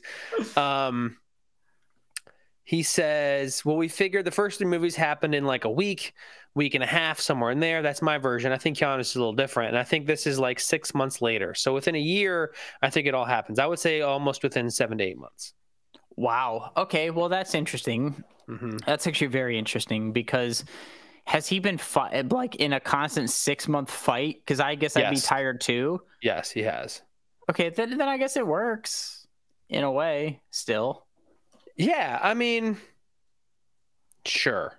I don't know. Also, I don't know. You would know. I haven't seen 2 and 3, so you would know more than me. But it's just very strange. I understand that. That's just fair. Very strange. That's all. That's very fair. But that I mean, that's really all my dislikes. I thought this was a really fun movie. There's a lot to get into. Yes. I thought the VFX, were pretty good with the exception of, I don't know, like. This is a nitpick too. Whatever. Don't come for me on this. But the last big scene, I could feel the background compositing. Oh yeah. I could feel it compositing because there's a couple of really wide shots that were beautiful, but like that like weird kind of like video game beautiful, where I was like, yeah. Yeah, there was a couple of times where I was like, I had to ignore some things. But I would say I agree. I think overall it was a pretty good movie. I think it was a great way to end the series. I just immediately, within the first 20 minutes, I was like, because the first few fights were wonky as fuck. That's fair. It took me about... I'd say 40 minutes to be like, what is happening? Who are these fucking people? What do they want? But luckily, like I said, everybody who enters a scene, like, I am so and so. This is what I'm here for. And I'm like, thanks. Actually, thank you. This is the perfect Blake movie. Yeah, exactly. Like, just fucking tell me. Like, in most movies, I would dislike that, but considering I missed 2 of them, I appreciated it here. So thank you. Yeah, I mean, writers of John Wick Chapter 4. Yeah, thanks for making it clear because it took so long between the movies. Thank you. It's whatever. So is this a recommend for you, Dave? Yes, it is a recommend for me. I think you can watch it without having seen any of the other ones, but I don't think you should. I think if you have seen the first 3 and you are debating, absolutely go see it. I think it's a great way to end the series and closure for the character. And I think it's an all-around great action flick. So I would say, yeah, it's a recommend for me. Yeah, I agree. It's a recommend for me. Again, not seeing 2 or 3. I still got something out of it. It's too fucking long. Yeah. So make sure you have the time and the attention span to give. But I think it is a good. I think it's still better than most action films that have come out. Yes. Of this style. Still, I can agree. So yeah, it's a recommend for me. Definitely, from what I hear, not the best in the series, and not as good as the first one. That's the only thing I compare it to. But it was fun, and I was entertained. So yeah, I will say that it was definitely very fun, and I was entertained too. So yeah. Cool, right on. It's 2 recommends, and we're moving on, Dave, to bigger things. You know, really, we're really diving into the existentialism of what it means to be human on this planet. You know, spinning around this pale blue dot that just, we're so vulnerable. Dave, have you ever thought about how vulnerable we all are? You know, just here on the I will earth. reach through the screen. We're talking about Moonfall from 2022. And smack the fucking mustache right off your face. Everything hurts, and we're taking y'all down with us. Yes. So, so if we have that trailer up, we're gonna make you guys watch the trailer for Moonfall. Because fuck you guys. Yep. This is Dave's idea. I hate you. Oh, there it is. Fuck you. Fuck this trailer. We need to get in touch with NASA immediately. Well, NASA and I are early on speaking terms these days. Well, that'll change. We need to tell them the moon is out of orbit. There's no need to panic.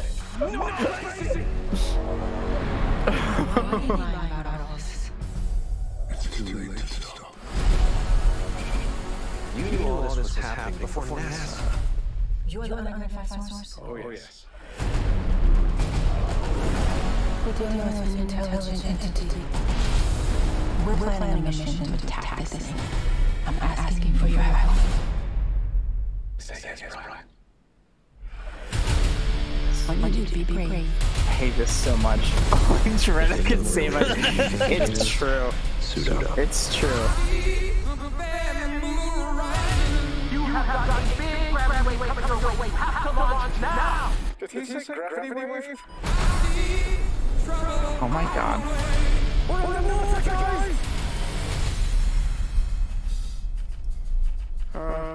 That's crazy.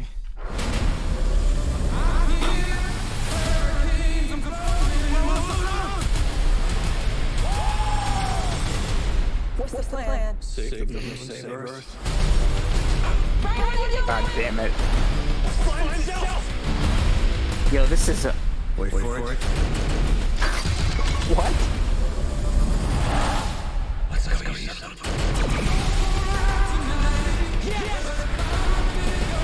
Was that an almost Jaws reference? Apparently. I hate it. Also, what an on-the-nose ass song to use. I'm telling you. We're gonna need a bigger planet.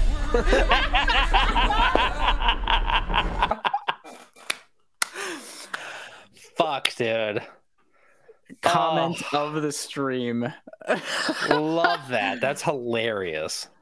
So, a little setup before I have you tell us the story. This is technically an independent film, funded mostly from Chinese financiers.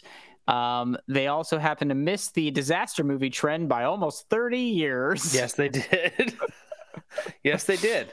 It's great. So, Dave, Dave, if you could, for me and everybody else, what is the story of Moonfall 2022? So basically, Moonfall is about the moon just fucking comes out of orbit, out of nowhere, for no reason at all whatsoever.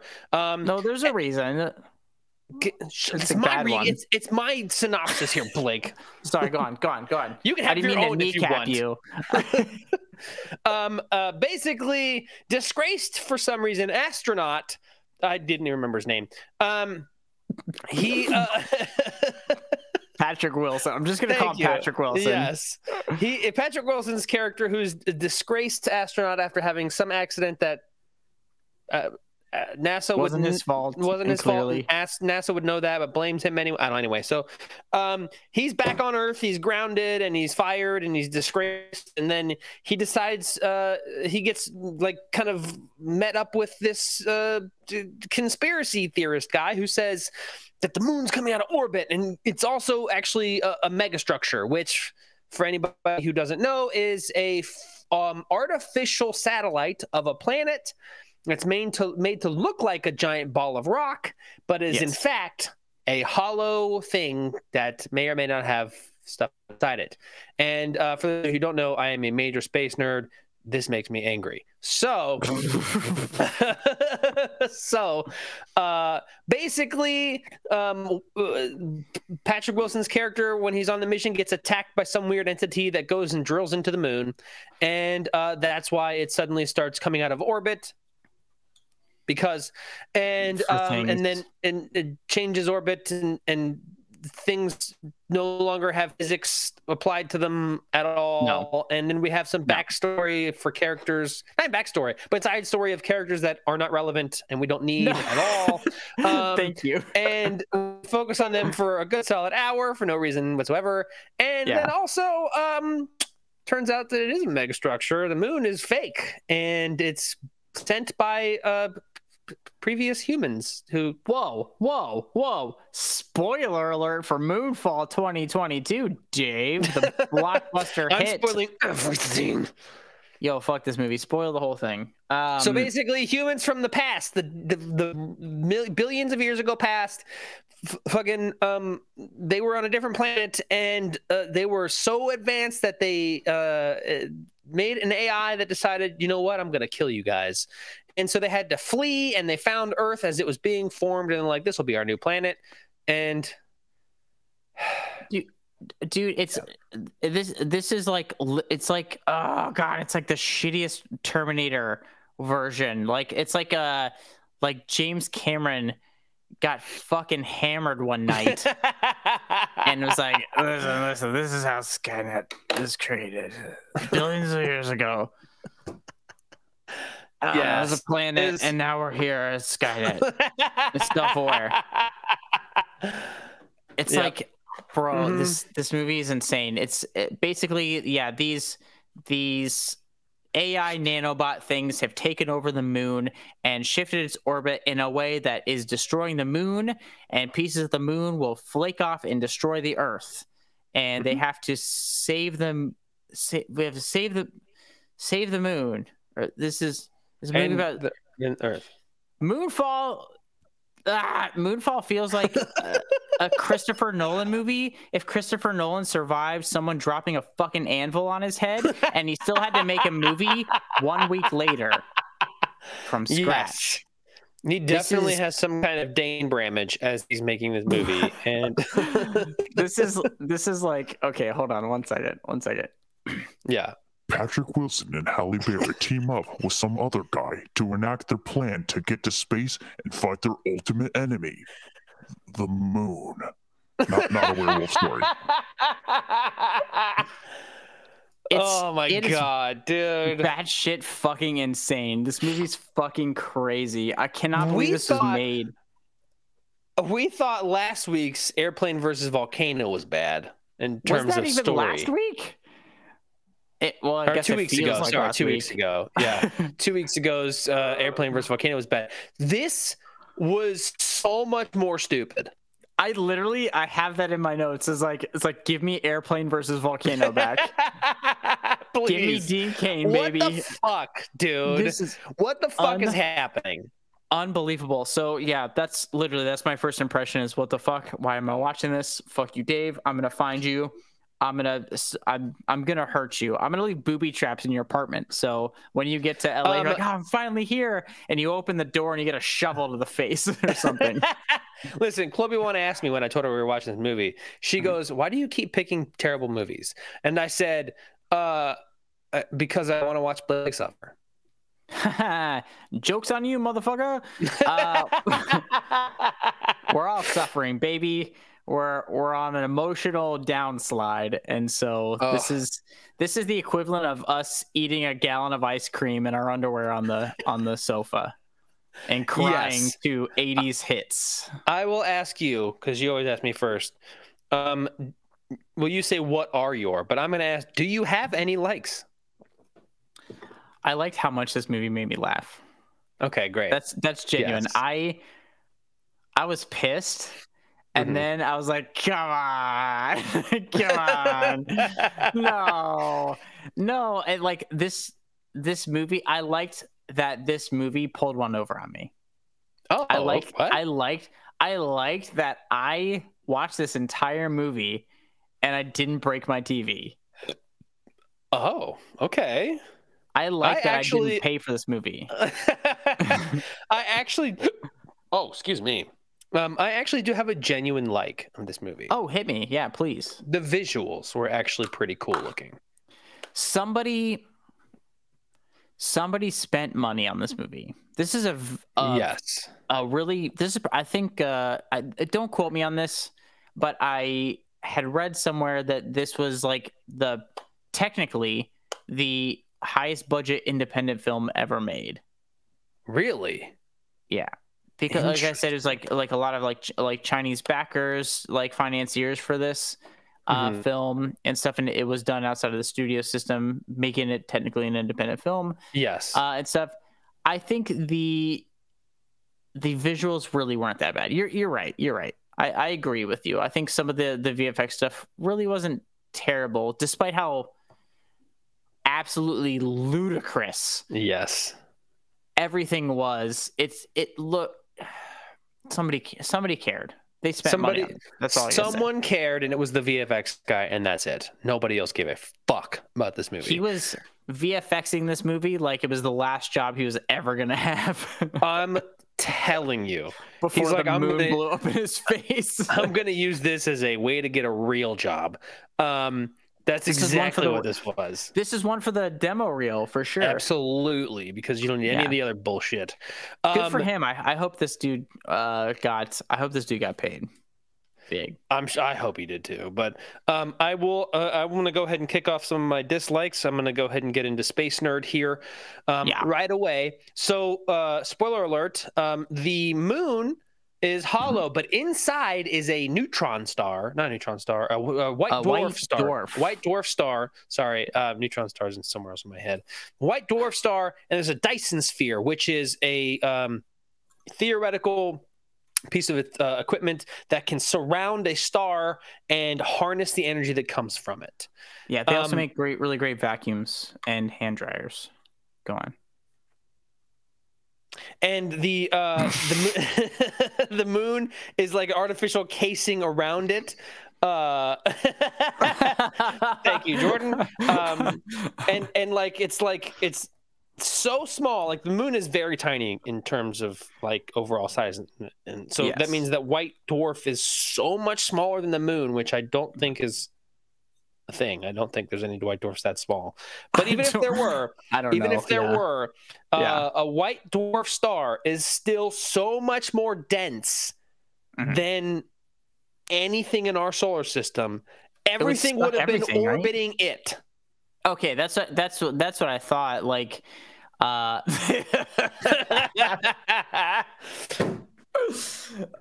Jordan. Thank you.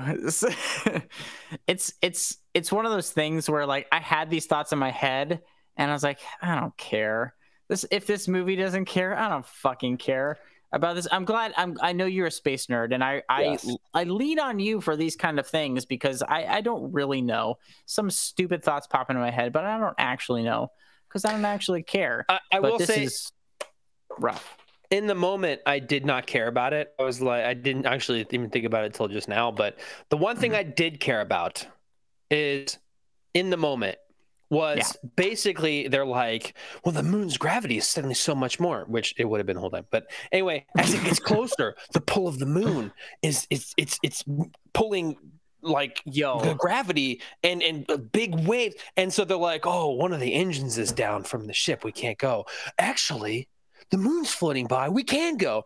That's not how it works. Just because the moon that doesn't mean that the gravity on Earth is any less, and suddenly it's just you're gonna be able to look. No. Yeah. Okay. Thank you, because that's we're getting a little ahead, but I'd be happy to latch onto this thread here.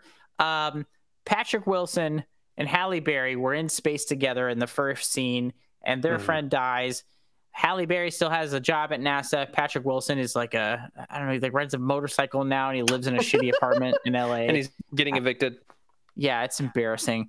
Anyway, he's the only guy who could fly this, like pilot this space shuttle that they took out of a fucking museum and used stock footage for. This is actually stock footage they used of the thing. Anyway, they get this thing up.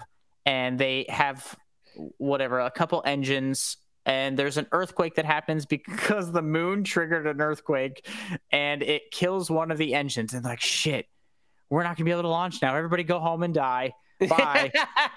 So Halle Berry sends everybody home until somebody has an idea.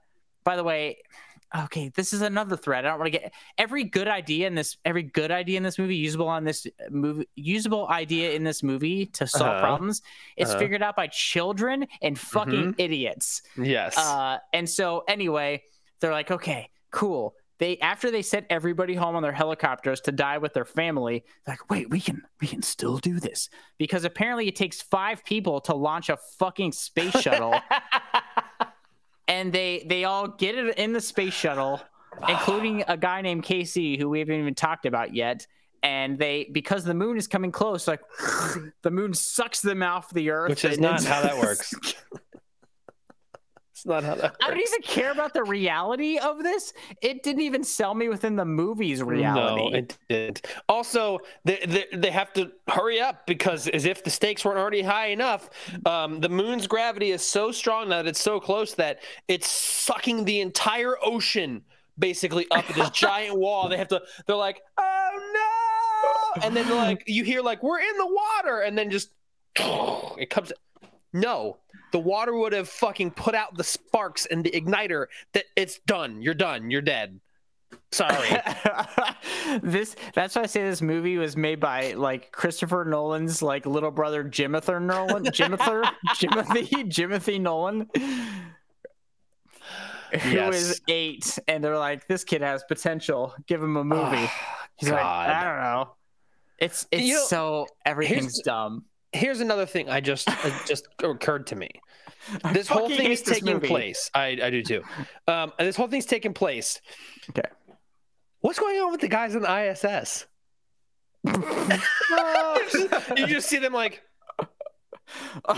shit's getting weird up here, guys. What are we? Wouldn't they have been sucked into the moon?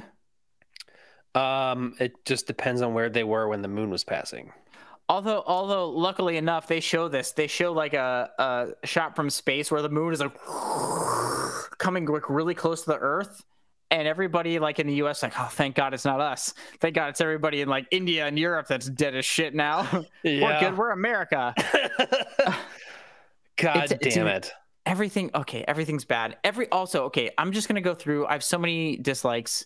Everything's a dislike. Yes. Every single storyline in this movie is introduced clumsily as shit. Yes. It's introduced in a way like, here's this. We're just going to cut to this, and this is a storyline now. You have to accept this. Like Michael Peña's character. I love Michael Peña. He's a fantastic actor. Why the fuck is he in this movie? I think Halle Berry's a great actor. I think Patrick Wilson is a great actor. I think all the kid actors in this were really terrible, which again is not their fault. Kid actors, that's the director's fault in a major freaking way. Mm-hmm. All the kid actors in this were bad. So really, bad. really bad. So so there's this guy named KC. He's a conspiracy theorist, and he believes in mega structures and all this stuff. He breaks into NASA and has been getting moon coordinates or something, and he discovers that the moon is out of orbit, while at the same time NASA discovers the moon is out of orbit at the exact same time. So he's like, I have this information. It's going to change the world. But like, no, you don't, because NASA has that too, bro. And so he leaks. NASA's like, oh, we have to keep this to ourselves because society's going to freak out if they know the moon's getting closer to Earth. And KC, this guy, like, tweets that the moon's out of orbit, and the entire world just goes into chaos. Just believes it and goes into chaos, and it turns into fucking Mad Max in like 2 hours. Immediately. In 2 hours. It's insane. Also, KC is our comedic relief, and none of this comedy works. So I would no, it does not. Number one. Number two, speaking of KC, he's British. Yes. His mom is not. No. He watched a lot of Monty Python growing up, and that's just how he is now. Why we just never addressed the fact that he's British and she's not? It's funny. We don't know who his dad was. I don't know. Okay. I didn't even think about that, but that's a very fair point. He cares a lot about his mom, who's not a citizen of the United Kingdom. Jesus, I don't know. Also, Patrick Wilson's character has a son who's a delinquent, which has nothing to do with anything. Why? It's just something else to cut away to. Why? This storyline is no what the fucking fuck. This movie's insane. This movie. Literally, it fucking blows my mind. So can I set something else up too? Yeah, because this makes no sense. So at the shuttle launch, they're gonna ride the moon's gravitational pull into space because Halle Berry, before they were gonna do that, she sends everybody home. Everybody gets in a chopper except for Halle Berry and Patrick Wilson's kids, who get in a Hummer instead. Sure. Why didn't they get in the chopper? And they're like, oh, I'm going to drive to Colorado to a safe spot. But why didn't they take the military helicopter? And yeah, technically the military helicopter gets busted by a wave and everybody dies. But like, they don't say why it didn't have to. Exactly. They didn't say why they have to take a car. It's just like literally they get in the car and start to drive away. I was like, why are they not gone already? Why are they doing this? I was like, literally, I saw them get in the car. I was like, they're going to be driving. They're going to have a breakdown. And somebody's going to try to rob them. And sure as shit, they get robbed. And in the middle of a mountain pass in a snowy mountain place that nobody's ever been to, Patrick Wilson's son goes, shit, I know where to get another car. Follow me. And I was like, how? What? Oh, like, no, you don't. Oh, you're my 15. God. It's so funny. And then also, like, the atmosphere keeps, like, going away and coming back and going away and coming back, which is not how that works. Oh, my God. Which, like, okay, great. And then, so not only did these people rob the delinquent son, the delinquent son and Michael Pena get revenge. I guess. It's just a scene that happens because they needed to fill some time. They needed to give us a break between all the outer space stuff and show us what's going on Earth, but not like for normal people, for people who have access to like military things. So like, who cares? Who fucking cares? As we cut back to anything that's happening on Earth, the whole time I'm like, yeah, because the stakes of the moon crashing into the Earth aren't bad enough. Exactly, Dave. Exactly. And then we cut away to this other storyline that doesn't matter. Then we cut to Casey's jokes that don't matter. They literally take this space shuttle and they fly into the moon, which is hollow. Remember, it's a hollow moon. They fly past a white dwarf where they find this alien race who happens to be them, but from the distant past.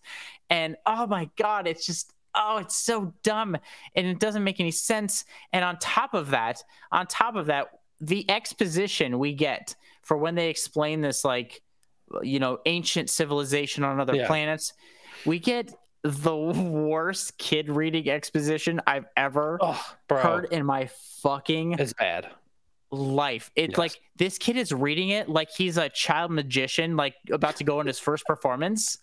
That's all I could think. He's like, and then they did this, and then we did this, and he's saying it this, like, he's just doing it in this weird intonation where he's like, and millions of years ago they did this. Oh yeah, like, it was really like bad. pulling out these words. I was like, was he expecting an echo? Was anybody listening to this behind the board saying, son, don't do that, anything but that? Listen, I just realized something else. Okay, so inside the moon, like the Dyson sphere that it's going around the white dwarf, there's also like a space station where the ancient civilization is also there's fields and stuff. But they're not. We don't ever see the old, and it's just now it's like a computer simulation. So okay, is it AI versus AI? Is it AI versus AI? Because there's no one in the fucking moon, but somehow the moon is like the people in the moon, or there's no people. We never see any people on the moon. It's just another simulation or whatever the fuck. Yeah. And they say the government's known this since 1969. Sure. No. Absolutely not.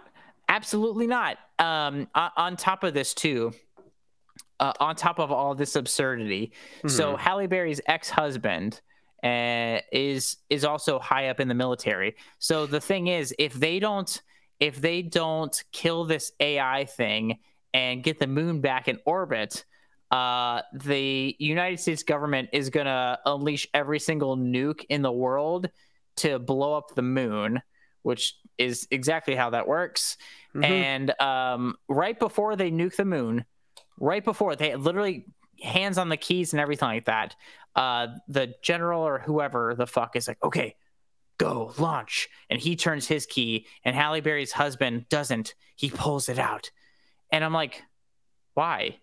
And it keeps going. And he goes, and they're like, what are you doing? You have to turn the key. We have to nuke the moon. And he's like, my wife's up there, and I believe in her. She's trying to save us. And I'm like, why do you believe that? Exactly, because it's your ex-wife. If it was your wife, ex-wife, and you see them like, no, I love you so much, and like you know, like, I don't care. Ex-wife, wife, I don't give a shit. They are probably dead.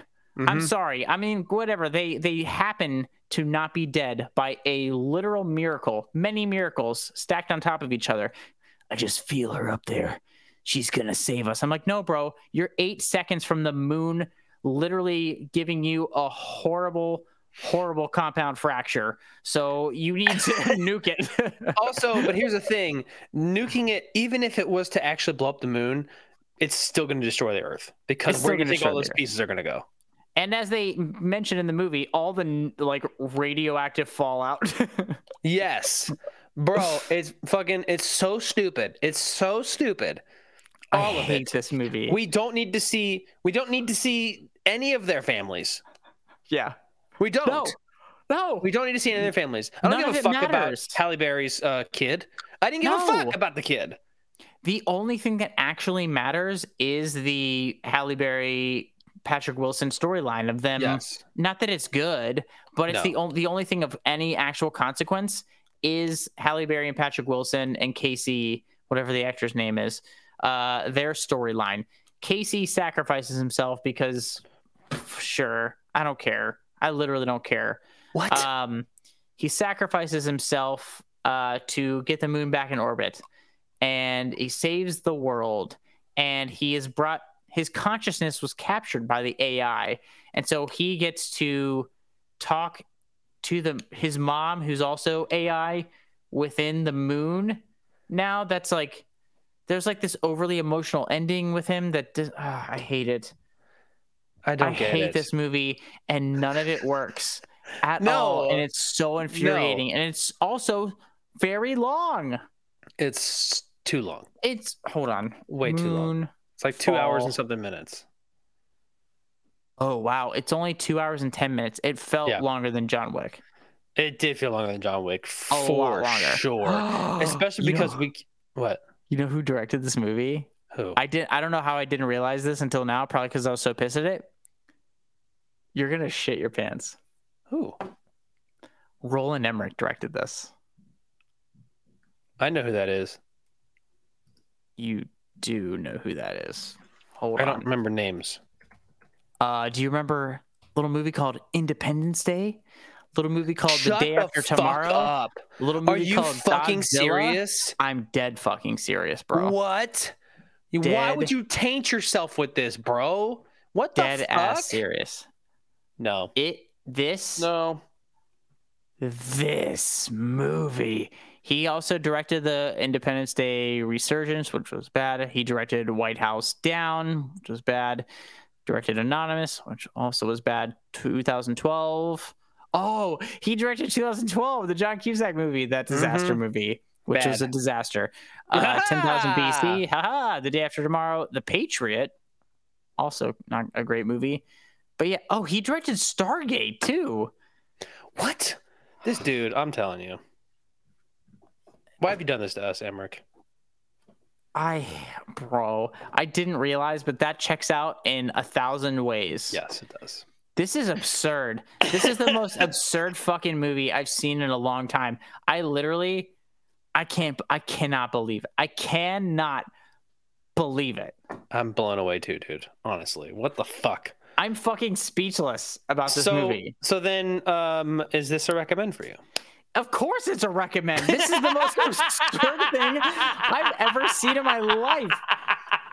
Nothing makes sense. Oh my God. Understand this movie at all. You should watch this. Don't pay for it. No. Illegally download this movie or watch it on HBO something. Max. Is it on HBO Max? Okay, yeah, Yes. watch it on HBO Max. Something. Somebody has to see this movie so I can talk about it with other people. It's so fucking crazy. Mark McGrath. Mark McGrath would probably have done a better job at directing this movie. Probably. This is fucking insane. Unfucking believable, Dave. Is this a recommend for you? What do you think? Fuck yeah, it is. Are you serious? Absolutely. This is the most insane shit I've seen in forever. I was baffled. It makes you laugh so much. Like, this movie is so bad, it's not even frustrating. No, I agree with you. It feels so long. Thinking about it, it felt so long. But I was just like, what? What? What? What? And like literally me and Taco Steve on the couch, and I'm like, what? And he's like, no. And I was like, what? And he's like, fuck off, bro. You have to stop saying that.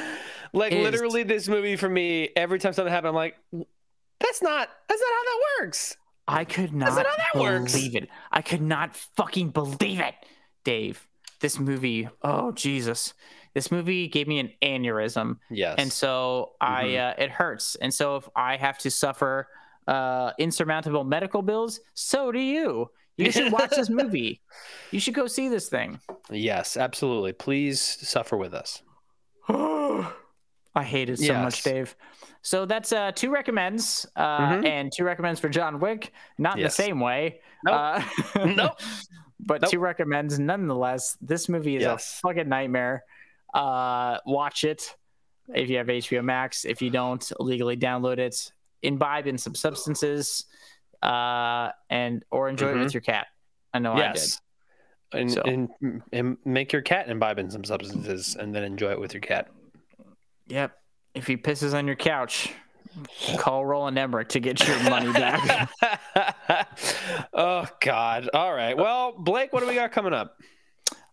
We have been off. The podcast finished our season 3 a few weeks back. We were talking about space epics. 2001: A Space Odyssey versus Christopher Nolan's Interstellar. Yes. Which is a fun time. But Dave, you are moving here to Los Angeles, and we're hopping into some bonus episodes to bridge the gap between now and season 4 premiere this fall. So we have one of my bonus episodes that's going to be coming up here in July. So we got that going on. For your birthday?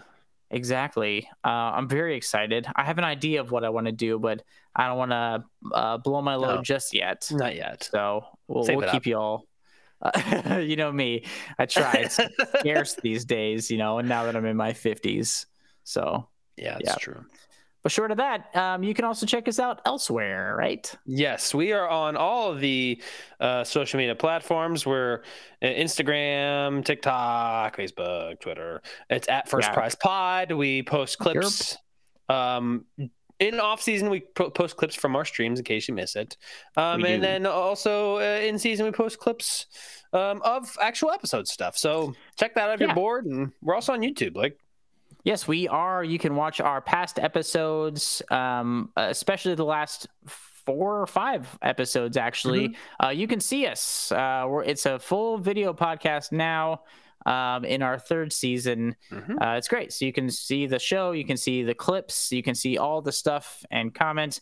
We also post these full streams there too. True. So if you remember from a few weeks ago saying something and you can't find it on Twitch anymore, go to YouTube. You can give us a sub there. You can also follow us here for free and give us a sub here for free. If you're an Amazon subscriber, you can sub to us for free if you have Amazon.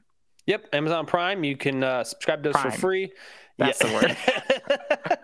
And yes, we also our podcast proper is on all the podcast platforms. So if you have not listened to all 3 seasons, drop everything and go do that because we are amazing. Except for please don't listen to season 1. And thanks. Listen to season 1 and judge us from there. You can check us out on all the podcast platforms, all your favorite ones, you know, Apple, Amazon, Spotify. We're on like Bullhorn, we're on like some other ones that I don't speak the language, so something, I don't know, but you can listen to us there. Either way, but it's always nice to hear from you. But also we are here every week on Twitch, except for next week because Dave's doing the big move, but we'll be back 2 weeks. Mark my words. Yes, we're gonna be here on the internet talking about movies. It's true. We'll be here. We haven't figured out what we're watching in 2 weeks, but hey, I have a suggestion, but we'll figure it out. We'll talk about it afterwards and we'll let you know. Whatever. Yes. All 38 of you that are watching currently are dying to know. Lots of people in the chat here just commenting. I can't even keep up. So many chatters. It's true. It's absolute facts. Don't check us. Don't check them out. I hope you're watching this on YouTube where you can't see our live viewer count. Yes, it's actually much higher. That's very high. We're super popular. Don't even worry about it. Don't look into it at all. But thank you, and big thanks to Jordan. He's our technical advisor for the show, but he also runs our streams here every week on Twitch. So big thanks to him. Thank you, Jordan. Just because of that, thank you, Jordan. Live view amazing. Live, it's happening right now. So thank you, and we should do like a Surf Ninjas stream or something. I want to make you watch that movie so bad. Yeah, it's good stuff. Fuck it, why not? Shit, Jordan, don't sell us out like that. You dickhead. I thought we were cool. No, but whatever. Short of that, we'll be back in a couple weeks. Thank you guys. We love you all. Without you all, we wouldn't be doing this. Just kidding. We still would be doing this. But we love you anyway. We sure do. Dave. Yes. Blake. Thank you. I can't wait to see you in Los Angeles. I can't wait. It's going to be great. You're going to have a new background. And your grandmother will finally have some peace and quiet. It's true. Thank God. Her collectibles. It's not my grandmother. It's just my mom, who is a grandmother.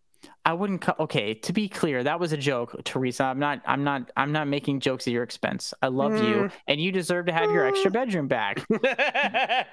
Yeah. Get Dave out of there, man. Get me out of here. I'm 34 years old. Sucks. Okay, well, whatever. Negative 45 viewers. Love that. Anyway, thanks, you guys for helping. Yes, Jordan, and we'll see you in a couple of weeks. Bye.